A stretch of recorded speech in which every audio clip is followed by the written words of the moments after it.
The morning sun cast long shadows across the parade ground at Camp Lejeune, North Carolina. Captain Sarah Mitchell stood at attention in her dress uniform, the blue fabric crisp and perfect, her medals arranged in exact order on her chest. She had served 15 years in the United States Marine Corps. 15 years of discipline, sacrifice, and service. Yet on this ordinary Tuesday in September, none of that seemed to matter. General Raymond Hutchins entered the officers' briefing room with his usual confidence. He was a big man with a commanding presence, the kind of man who had spent 40 years in the military and believed he understood everything about leadership. Behind him came 3 junior officers, all of them men, all of them watching with curious eyes as the general settled into his seat at the head of the long wooden table. Sarah had been called to this briefing to present her tactical assessment of a new training program. She had spent 3 weeks developing it, staying late into the evenings in her small office, running scenarios and checking every detail. This was her expertise. This was what she had been trained to do for over a decade. She was ready. General Hutchins looked at his schedule, then at Sarah, then back at his papers. "Captain Mitchell," he said, his voice friendly in a way that made Sarah immediately uncomfortable. "Before we start, I have a question for you." "Yes, sir," Sarah responded, keeping her voice steady and professional. The general leaned back in his chair with a slight smile. "What is your rank?" The question hung in the air like a bad smell. The junior officers shifted in their seats. One of them looked at the floor. Sarah felt her chest tighten, but her face remained calm. She had trained herself for moments like this. She had learned early in her career that showing emotion was the same as showing weakness. "Captain, sir," she answered clearly. "Marine Corps." Right, General Hutchins said, chuckling. "I know your rank, Captain. I was just making a joke. You know, it's hard to imagine a woman in a command position sometimes. You all look so similar in those uniforms." The other officers laughed. It was not a kind laugh. It was the laugh of men who felt safe making fun of someone who could not hit back, someone whose career depended on staying professional and staying quiet. Sarah's hands remained folded on the table. Her breathing stayed even, but inside something shifted, something hardened. Over the next hour, Sarah presented her tactical assessment with precision and confidence. Her proposal was solid. It was innovative. It addressed real gaps in the current training protocol. General Hutchins listened without interrupting. When she finished, he nodded slowly. "Good work, Mitchell," he said. "Though I'm not sure we can really expect the same level of tactical thinking from someone in your position. Let's see if the men can punch it up a bit." The words landed like a physical blow. Sarah watched as the general assigned 2 of the junior officers to review her work and make improvements. She watched as those same officers were given credit in the following week's report, while her name appeared only as a footnote. That night, Sarah sat in her small apartment off base and stared at the ceiling. The walls around her were bare. She had never bothered to decorate. She had never felt like staying anywhere long enough to make it home. Her entire life had been the Marine Corps, and the Marine Corps, it seemed, did not really believe she belonged there. She thought about quitting. She was old enough. She had enough years of service. She could leave and find something else, something where people took her seriously, something where her gender did not make her invisible even when she was standing right in front of them. But Sarah Mitchell did not quit. That was not who she was. Instead, she made a quiet decision. She would work harder. She would be smarter. She would document everything. And when the moment came, she would remind General Hutchins and everyone else exactly what her rank meant. Sarah did not know it yet, but she was about to become the woman the soldiers under her command would call the Phantom Lion. She did not know that her quiet determination would crack open a system that had protected men like General Hutchins for decades. But she felt it coming. She felt it in her bones. She pulled out her laptop and began to work. Outside her window, the sun set over the North Carolina pines, and Sarah Mitchell prepared for a battle that no one else could see yet. 2 months passed. Winter was coming to Camp Lejeune, and with it came a new assignment. General Hutchins called Captain Mitchell into his office on a cold November morning. Sarah knocked on the heavy wooden door and entered, her posture perfect, her mind prepared for whatever came next. The general was on the phone. He waved her inside without looking up. Sarah stood at ease, waiting. The general continued his conversation, seemingly unconcerned that he was keeping a senior officer standing. When he finally finished, he looked at Sarah with an expression that suggested he had already forgotten why he had called her there. Ah, yes, Captain, we have a situation. He gestured to a chair and Sarah sat. We are reorganizing the training division. I need someone to take over the Western Sector operations. It's a mess down there. Budget problems, personnel issues, morale is terrible. I need someone strong enough to fix it. Sarah's mind raced. The Western Sector was the most difficult assignment on base. It was where problem soldiers went. It was where programs went to fail. It was career suicide. I'll do it, sir, Sarah said without hesitation. General Hutchins smiled slightly. I thought you might say that. Look, I'm not going to pretend this is a gift. This is the kind of job that ends careers, but you seem tough enough to handle a real challenge. Let's see what you're made of, Mitchell. Sarah left his office knowing that this was not an opportunity. It was a test designed to make her fail. The general wanted to see if she would crumble under pressure, if she would finally prove that women could not handle real leadership. If she succeeded, he would find a reason to discredit the success. If she failed, it would confirm everything he believed. She had exactly 6 months to turn around the Western Sector. Sarah moved into the barracks near her new command. She began at 5 in the morning and often did not leave until after 9 at night. She visited every training site, spoke to every soldier, and listened to every complaint. She discovered a division that had lost faith in itself. The soldiers were good people, but they had been led poorly. Programs had been started and abandoned. Resources had been wasted. Officers had made promises they never kept. Sarah changed all of that. She was not warm, she was not easy, but she was fair and she was consistent. She explained what needed to happen and why. She showed up when she said she would show up. She kept her promises even when they cost her something. 3 months into her assignment, something remarkable happened. The soldiers under Sarah's command began to trust her, not because she was nice to them, but because she was real. They called her the Phantom Lion in quiet moments. They said she moved through the base like something out of legend, showing up where she was needed most, fixing problems that everyone else had given up on. The name started as a joke, but it became something more. It became a symbol of hope. The metrics began to improve, training scores climbed, retention rates increased. Soldiers started volunteering to transfer into the Western Sector instead of out of it. By month 5, the Western Sector was performing better than it had in years. General Hutchins watched all of this with a mixture of surprise and something darker. Sarah could see it in his eyes when he walked through her division. She had not failed. She had succeeded, and that was becoming a problem for him. One afternoon, Sarah received a summons to the general's office. She expected praise. She expected acknowledgement of what her team had accomplished. Instead, she found the general sitting behind his desk with a file in his hands.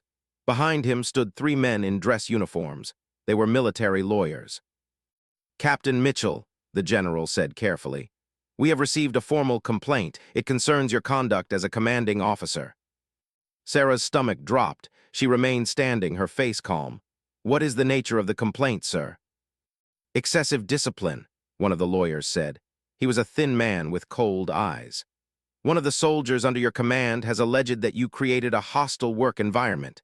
Another claims you made inappropriate comments about his performance based on his personal background. Sarah knew immediately what was happening. 2 weeks ago, she had disciplined a soldier who had shown up drunk to a training exercise. Another soldier had failed a basic competency test 3 times and refused to try again. Both were problems that had existed before Sarah took command. Both had been ignored. Now those soldiers had found lawyers and were fighting back. Those allegations are false, sir, Sarah said. I have extensive records. I have documentation of every interaction, every correction, every step of the disciplinary process. I can provide everything immediately. I'm sure you can, General Hutchins said. But while we investigate, you're going to have to step back from active command. You'll be placed on administrative leave pending a formal review. And there it was, the punishment for success. Sarah was being removed from her post because she had actually fixed the problem she was assigned to fix. And the general was using the complaints as cover, knowing that by the time the review cleared her, the damage would be done. Sarah left the office with her head high. But that night, alone in her apartment, she finally let herself feel the anger, not the hot, explosive kind, the cold, clear kind, the kind that comes from understanding exactly what you are dealing with. She pulled out her computer and began to compile everything. Every conversation, every email, every record. She had been careful to document everything, and now all of that documentation would tell a story. But she would wait. She would wait for the right moment. Because Sarah Mitchell had learned something important. Sometimes the most powerful move is the one no one sees coming. The official investigation lasted 8 weeks. Sarah was allowed to remain on base, but she was removed from all command duties. She spent her days in a small office reviewing reports and attending meetings with the military lawyers. The soldiers under her command continued their work, now under the temporary leadership of a major who had served less than half the time Sarah had. During those 8 weeks, something unexpected happened. The Western sector's performance did not drop. Instead, it continued to improve. The soldiers had internalized the standards Sarah had set. They carried forward the culture of accountability and excellence that she had built. The numbers proved it. The soldiers proved it. Sarah's personnel file told the complete story of her career. 15 years of service, 17 commendations for bravery, 3 successful command assignments, no previous disciplinary issues, no complaints until now. The lawyers reviewed everything. They interviewed the soldiers who had complained. They reviewed medical records, documentation, everything. On a cold January morning, the head lawyer, a woman named Colonel Teresa Hayes, called Sarah into a conference room. This was the first real conversation they had had beyond the formal questions and answers of the investigation. "Captain Mitchell," Colonel Hayes began, "I have completed my review of all materials related to the allegations against you." Sarah waited. Her heart was beating hard, but her face showed nothing. "The allegations were baseless," Colonel Hayes continued. "Every claim has been contradicted by documentation and corroborated by multiple witnesses. Your disciplinary actions were appropriate, well-documented, and consistent with Marine Corps policy. You did nothing wrong." Sarah felt something release in her chest, but she said nothing. She waited to see where this was going. "However," Colonel Hayes said, and that word changed everything, "there is something else." The colonel pulled out a thick file. "During the investigation, we conducted interviews with multiple officers and enlisted personnel who have served under General Hutchins' command over the past 5 years. What emerged was a pattern of behavior that concerns us greatly." Sarah listened as Colonel Hayes described the allegations. There were stories of women being passed over for promotion, of opportunities being given to less qualified men, of comments and jokes that had created a hostile environment. There were stories of complaints being ignored or buried. There were stories of people leaving the service because they could not take it anymore. "Your situation is not isolated, Captain," Colonel Hayes said. "You are one of many, but you are also different from the others because you documented everything. You kept records. You followed procedure exactly. When General Hutchins tried to use the system against you, the system could not find anything to stick. That gave us the evidence we needed." "What happens now?" Sarah asked. "Now," Colonel Hayes said, "we conduct a full review of General Hutchins' command record. We interview everyone. We examine every decision. And we find out if this is negligence or if this is something more intentional." Sarah returned to her apartment that night with her mind spinning. She had expected to be cleared. She had not expected to become part of something larger. She had not expected that her documentation would become the foundation for an investigation into the general himself. For 3 more weeks, Sarah waited. The base seemed to buzz with quiet energy. Soldiers whispered about the investigation. Officers watched each other carefully. General Hutchins continued to come to work and pretend everything was normal, but Sarah could see the tension in his shoulders. She could see him watching her when he thought she was not looking. On a gray morning in late January, there was an announcement. General Hutchins was being reassigned. The official reason was that he had requested a transfer to inactive duty status to spend time with his family. Everyone on base knew the truth. The investigation had found enough to force him out. But it was not justice, not really. Hutchins was not being prosecuted. He was not losing his pension. He was simply being moved to a different command where he would have less visibility. It was how the military handled these things, quietly, carefully, preserving the institution. Sarah felt the disappointment hit her like a wave. She had done everything right. She had documented everything. She had proven that she was innocent and that Hutchins had been abusing his power. And yet the punishment was barely a punishment at all. But then, a week later, she received a visitor. Colonel Hayes came to her apartment. She came alone in civilian clothes off the record. "I wanted you to know something," Colonel Hayes said as they sat in Sarah's simple living room. "What happens to General Hutchins officially is limited by what we can prove in this process. but what we found in the investigation is now part of the record. Multiple women have come forward with stories that we could not have accessed without your documentation. We are recommending a formal review of the entire command structure. And Captain, the military is changing. The pressure from Congress is increasing. What might have been ignored 5 years ago cannot be ignored now. So he gets away, Sarah said flatly. He gets transferred, Colonel Hayes corrected. And his career is effectively over. No more promotions, no more prestigious assignments. He will spend his remaining years managing a desk, and more importantly, the system that protected him is now visible. Other women will be safer because of what you did. That matters. After Colonel Hayes left, Sarah sat alone in her apartment and thought about what that meant. She had not defeated the system, but she had exposed it, and sometimes exposure was the beginning of change. Sarah was officially cleared of all charges and returned to active duty on the first day of February. She expected to be reassigned, shuffled to a different base or a different command. Instead, she was called to the office of the new base commander, Colonel Marcus Washington.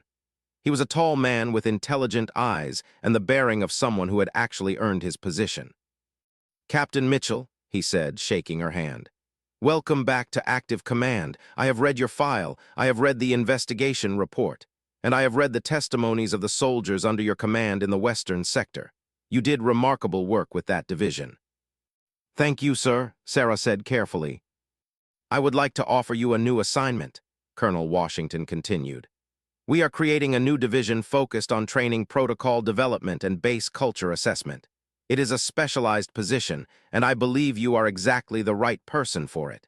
It is a promotion, and it comes with appropriate recognition and compensation." Sarah accepted the position without hesitation. For the first time in her 15-year career, she felt like she was being recognized not despite being a woman, but for actually being excellent at her job. The new position gave Sarah access across the entire base. She developed new training programs that took into account the lessons she had learned in the Western Sector. She worked with other female officers to create pathways for advancement that were transparent and fair. She advocated for changes in protocol that would make the military a better place for everyone. And she kept documenting everything, not out of fear now, but out of commitment to building something better. 3 months into her new position, something unexpected happened. One of the soldiers who had complained about Sarah during the investigation approached her privately. His name was Private Joshua Chen, and he had been one of the 2 soldiers whose complaints had been used to remove her from command. "Captain," he said, his voice quiet and respectful, "I need to tell you something." Sarah listened as Private Chen explained. He had been manipulated into making the complaint. An officer who was close to General Hutchins had promised him a transfer if he would file a grievance against Sarah. At the time, Chen had been struggling with personal problems and desperate to leave the Western Sector. He had been young and stupid, he said. He had let someone else use him as a weapon. "I am ashamed," Private Chen said. "I have since learned the truth about your command. The soldiers in your division respect you. They have higher standards now because of you. I should have seen that then."